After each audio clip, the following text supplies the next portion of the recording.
MJ Lastimosa ibinuking si Kim Chiu. May alam ba siya sa breakup nila ni Sian? Ikinagulat ng mga tagahanga ng celebrity couple na sina Kim Chiu at Sian Lim ang kumpirmasyon ng dalawa patungkol sa mga kumakalat na balita patungkol sa kanilang hiwalayan.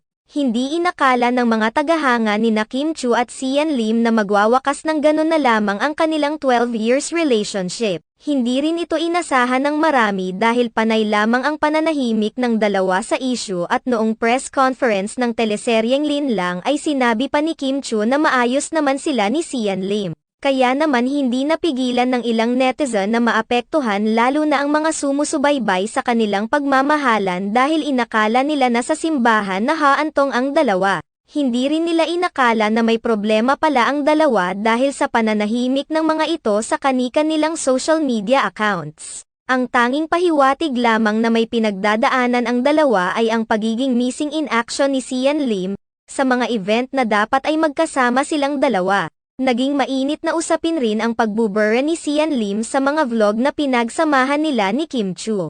Samantala, kahit pa kinumpirma na nila ang kanilang paghihiwalay, hindi naman nila isiniwalat ang pinag-ugatan o ang dahilan kung bakit napagdesisyonan nila na wakasan na lamang ang kanilang pag-iibigan. Tanging appreciation at pasasalamat lamang nila sa isa't isa ang kanilang ipinahayag. Dahil dito marami ang nako-curious kung ano nga ba ang dahilan ng hiwalayan nilang dalawa. Sa gitna ng mga kaguluhang ito, napansin ng ilang mga ma-rights ang komento ng beauty queen na si MJ Lastimosa sa breakup post ni Kim Chiu kung saan ipinahayag niya na nagkausap sila noon ni Kim Chiu sa isang sauna habang hinihintay ng aktres na matapos ang gym session ni Sian Lim. Hiniling din ni MJ Lastimosa na sana ay kaagad na maghilim ang mga sugat sa puso ni Kim Chiu. Kaagad naman itong sinagot ng ilang mga fans ni Kim Chiu at tinanong si MJ kung ano ang napag-usapan nila ni Kim Chiu sa sauna. May mga nagtanong pa kung may alam ba ang beauty queen sa maaring dahilan ng hiwalayan ni Sian Lim at Kim Chiu.